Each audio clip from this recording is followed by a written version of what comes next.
우리가 지난주에 바울의 우리가 서신서에 대해서 우리가 살펴봤는데요. 지금 오늘 이 시간에는 바울이 감옥에 있을 때 기록한 우리 옥중 서신에 대해서 살펴보도록 하겠습니다. 바울은 로마 감옥에 감금된 가운데 에베소서와 빌립보서와 골로새서와 빌레몬서를 기록하여 각 지역에 있는 교회 성도들에게 이 편지를 기록하여 보낸 것들이 이 옥중 서신이 되겠습니다. 먼저 에베소서 먼저 살펴보게 되면 우리 기록 시기는 주 한 59년에서 61년경에 로마의 감옥에서 우리가 기록한 것으로 그렇게 보고 있습니다. 기록 시기에 대해서는 학자들마다 조금씩 차이가 있기 때문에 이것이 뭐 정확하다 이렇게 얘기할 수는 없겠지만 그래도 대략적으로 이렇게 좀 추정해 볼 수가 있겠다라고 말할 수가 있겠습니다. 에베소서의 강조점은 먼저 하나님께서 그리스도 안에서 이루어 놓으신 그런 약속이 되겠는데요. 지금 에베소 교인들 같은 경우는 이방인들이잖아요. 근데 이방인들도 하나님께서 그리스도 안에서 구원을 보증하셨다라는 것에 대해서 강조를 하고 있습니다. 이방인들도 그리스도의 복음을 듣고 믿고 약속의 성령으로 이렇게 인치심을 받았다라는 것에 대해서 이렇게 이야기를 하고 있는 것을 알 수가 있겠습니다. 그리고 이방인들도 언약의 상속자라는 것들을 강조하고 있는데요. 유대인도 이방인도 다 그리스도 안에 있는 모든 성도들은 다 하나님의 언약의 상속자들로 하나님께서 자기 백성에게 약속하신 그런 은혜들을 다 누릴 수 있다라는 것에 대해서 이야기를 하고 있습니다. 자, 지금 사도 바울은 감옥에 갇힌 상태에서 지금 성도들에게 이 편지를 보내는 거잖아요. 물론 에베소에는 이제 장로들이 세워져 있었지만 그럼에도 불구하고 그 당시에는 지금처럼 막 말씀이 또 활성화됐던 그런 시기가 아니었잖아요. 그래서 성도들이 좀 불안해할 수 있는 그런 가운데 있을 때에 바울이 그 교인들에게 편지를 보내서 지금 너희 구원을 안심하라. 성령께서 너희를 보증하시고 인치셨다. 그런 것에 대해서 이 편지를 보내면서 그 신앙생활들을 굳건하게 할 수 있도록 그렇게 편지를 보낸 것을 알 수가 있겠습니다. 그러면서도 이제 하나님의 백성으로서 그 신앙인으로서 실천적인 그런 권면들을 또 하고 있는데요. 그리스도인답게 살아가라라는 거잖아요. 그래서 첫 번째로 성령을 근심하게 해서는 안 된다. 정말 너희들이 성령 안에서 구속의 날까지 인치심을 받았지 않느냐. 성령께서 너희를 지금 보증하고 있는데 그렇다면 성령을 근심하게 하는 그런 삶을 살아서는 안 된다. 그러면 성령은 누구의 것을 항상 이야기합니까? 주 예수 그리스도의 것들을 이야기를 하잖아요. 그렇다면 우리가 주 예수 그리스도의 복음에 합당한 삶들을 구속의 날이 완성이 될 때까지 살으라라는 것이죠. 이런 것에 대해서 권면을 하고 있고요. 두 번째로 또 성도들 가운데 너희들은 사랑 안에 행하라라고 또 이야기를 하고 있습니다. 사랑 안에 행한다라는 것에 대해서 이야기를 하고 있는데 하나님을 본받는 자가 돼서 그리스도께서 너희를 사랑하신 것 같이 너희도 사랑 가운데서 행하라. 하나님을 본받는 자, 그리스도를 본받는 자가 되라는 거 아니겠습니까? 그럼 그리스도께서 너희를 사랑하신 것 같이 너희도 그렇다면 하나님을 본받는 자가 되려면 사랑 가운데서 행해야 된다라는 것들을 권면의 말씀을 주고 있습니다. 그렇다면 그리스도가 어떻게 이 성도들을 사랑하셨는가라고 했을 때 에베소서에서 계속 이야기를 하고 있는데요. 그리스도가 자신을 하나님께 온전히 드렸습니다. 그리스도가 자신을 하나님께 온전히 드렸듯이 너희도 사랑 가운데서 행한다라는 것은 모든 삶의 영역에서 빛의 자녀들처럼 하나님께 우리의 삶을 드리는 그런 삶을 살아갈 것에 대해서 강조하는 것을 볼 수가 있겠습니다.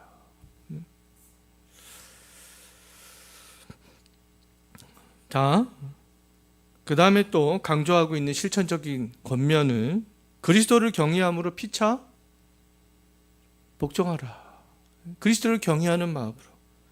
그래서 어떻게 누구와 누가 복종해야 되는지 지속적으로 5장 21절 이하에서 이제 말씀을 하고 있잖아요. 5장에서 아내와 남편이 또 자녀와 부모가 종과 상전이 피차 복종하는 거. 그러니까 우리 그리스도인들은 이 말씀을 지식으로만 아는 사람들이 아니라 우리가 이 말씀을 아는 것도 우리 삶을 통하여서 구현해 내는 거잖아요. 우리 전인격을 통하여서 구현해 내는 겁니다. 그러면 그리스도를 경외함으로 피차 복종이라고 이야기했을 때에도 아내와 남편이 이러한 관계가 될 수 있도록, 또 자녀와 부모가 이런 관계가 될 수 있도록, 또 종과 상전이 이러한 관계가 될 수 있도록 우리는 이 말씀을 생각하면서 구현해 내야 되는 거 아니겠습니까? 근데 이러한 것들이 다 성령을 근심하게 하지 않는 것이죠. 우리가 구속의 날까지, 마지막 우리 구원이 완성되는 그날까지 우리는 이러한 삶들을 그리스도 안에서 살아가야 된다. 먼저 에베소 교인들에게 구원의 안심에 대해서, 구원의 보증에 대해서, 또 언약의 상속자로서 하늘의 그런 은혜를 누리는 것에 대해서 정확하게 이야기한 다음에, 그렇다면 너희가 이제 그리스도인답게 이러한 삶들을 살아가야 되지 않겠느냐, 그런 것에 대해서 이야기를 하고 있습니다. 특히 에베소서에서는 이 삼위 하나님에 대해서 굉장히 강조하고 있잖아요. 성부 하나님이 그리스도 안에서 또 성령을 통하여서 하신 일에 대해서. 자, 그 다음에 이제 빌립보서인데요. 빌립보서의 기록시기도 한 주 62년경에 이 로마의 감옥에서 그렇게 기록한 것으로 볼 수 있겠습니다. 이 빌립보서에 그 강조하고 있는 것은 먼저 바울이 이 빌립보 교인들을 생각할 때 굉장히 감사했습니다. 이 빌립보 성도들에게 바울이 육체적으로 공경에 처해 있을 때 이 빌립보 교회 성도들은 바울을 물심양면으로 잘 도왔거든요. 그래서 성도들은 바울을 기억했습니다. 그래서 바울이 감옥에서 가만히 생각해 보니까, 빌립보 교인들 생각해 보니까, 야, 내가 힘들 때 너희들이 나를 이렇게 많이 도왔구나, 그것에 있어서 되게 감사하다. 먼저 그 감사를 표현하는 것들을 볼 수가 있겠습니다. 저도 바울이 빌립보 성도들에게 감사했던 것처럼 저도 우리 언더교회 교회 성도님들 생각하면 저도 감사한 마음이 있습니다. 저도 이 바울의 마음을 저도 이거는 알 수 있을 것 같아요. 자, 그러면서 이 성도들을 생각할 때 먼저 굉장히 감사한 마음들을 이야기하고 있는 것들을 볼 수가 있겠고요. 두 번째로는 또 성도의 연합을 강조했습니다. 주 안에서 같은 마음을 좀 가졌으면 좋겠다. 이 빌립보 지역에 있는 교회들도 이 고린도 지역에 있었던 교회처럼 좀 분쟁이 있었습니다. 빌립보 이 교회들도 유오디아와 순두계를 중심으로 해서 이 분파들이 갈라져 있었습니다.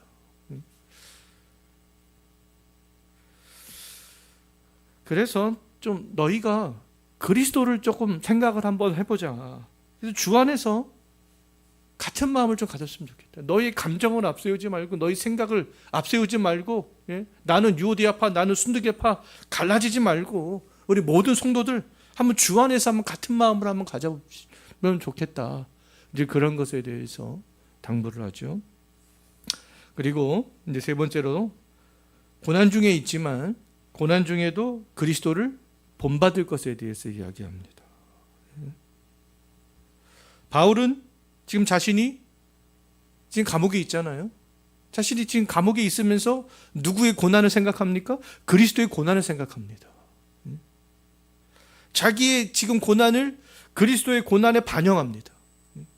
그러면서도 성도들에게도 그리스도의 고난을 본받을 것에 대해서 이야기를 하고 있는 것이죠.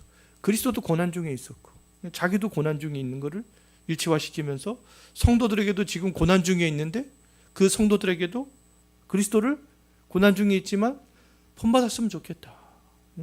오늘날에 우리 많은 성도들에게도 동일한 당부의 말씀이 아니겠어요? 우리가 고난 중에 있을지라도 그때에도 그리스도의 고난을 생각하면서 우리가 그리스도를 본받으려고 하는 것, 그런 것에 대해서 말씀을 하고 있습니다.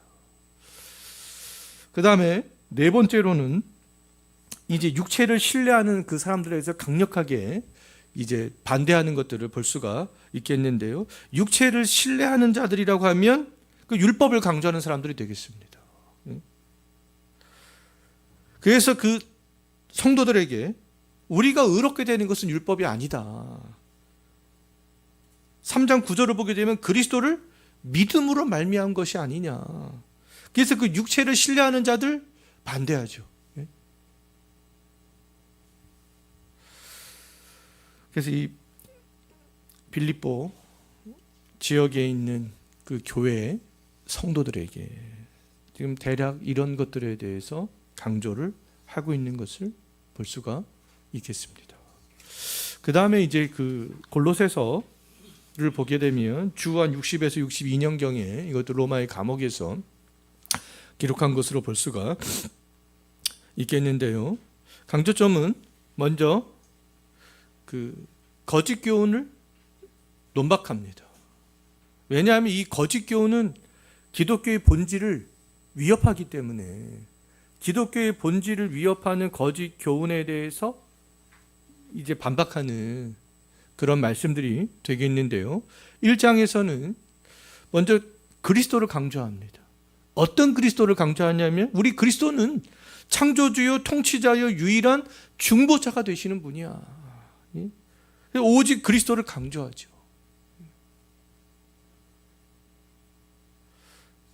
사실 이 기독교는 새로운 거를 이야기하는 종교가 아니잖아요.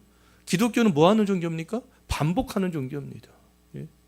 진리를 반복하는 거예요. 구약에서도 계속 언약에 대해서 하나님께서 말씀하신 그 약속의 성취 계속 반복하잖아요. 선지자들도 계속 반복합니다. 예수님께서 이 땅에 오셨죠. 예수님께서도 이 땅에서 하시는 일들이 하나님 나라에 전파하는 일들. 또 서신서에서 사도들이 신약 성경을 기록했던 저자들이 이야기하는 것도 주 예수 그리스도에 대해서, 그리고 주 예수 그리스도를 믿는 성도들의 삶에 대해서, 또 소망하는 것에 대해서, 그런 것에 대해서 계속 반복하는 것이 아니겠습니까? 그래서 교회는 우리가 새로운 이야기를 듣는 장소가 아니라 그냥 2000년 전에 성도들이 들었던 이야기, 주 예수에 관련된 이야기를 오늘날에도 우리는 동일하게 듣는 것이 교회가 되는 것이죠. 그 새로운 이야기를 들으려면 교회로 오면 되겠습니까? 교회로 오면 안 되는 거죠. 또 인문학 강의하는 데로 가면은 되고요. 그런 강연하는 데로 가면 또 여러 가지 새로운 이야기들을 또 재밌게 들을 수 있습니다. 그런 이야기를 듣고 싶으면 그런 곳으로 가서 들으면 돼요.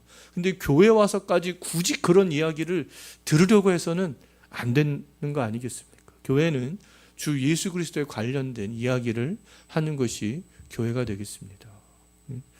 그래서 골로새 지역에 있었던 교회 성도들에게 그리스도만을 오직 강조하고 있는 것을 볼 수 있습니다. 그리고 2장에 가서는 이 거짓 믿음을 갖고 있었던 거짓 교훈들을 논박하죠. 특히 이제 율법주의자들에 대해서. 그 다음에 또 천사를 숭배했던 사람들에 대해서. 그래서 신비한 경험을 했던 사람, 그런 사람들에 대해서 논박합니다. 그래서 그 그리스도를 강조하는 것을 볼 수 있어요. 또 3장과 4장에서도 이제 실천적 교훈에 대해서 이야기를 하고 있는데요. 그리스도 안에서 새 사람이 된 사람답게 위의 것을 생각하면서 살아야 되지 않겠느냐, 우리가. 위의 것, 하늘의 것. 그런 것에 대해서 이 골로새서에서는 강조를 하고 있는 것을 볼 수가 있겠습니다. 그러니까 우리가 이렇게 말씀대로 살아야 하나님 나라의 백성답게 이 땅에서 살아가게 되는 거 아니겠습니까? 하나님 백성다운 삶이 과연 무엇인가? 하나님 나라를 이 땅에서 경험하는 것이 과연 무엇인가? 그러니까 이런 서신서들에서 그런 것들에 대해서 잘 이야기를 해주고 있는 거예요.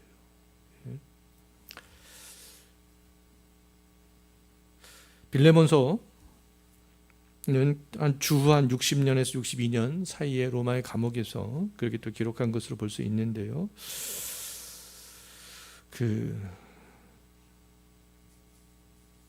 빌레몬에게는 한 명의 종이 있었잖아요. 그 종의 이름이 오네시모가 되겠습니다.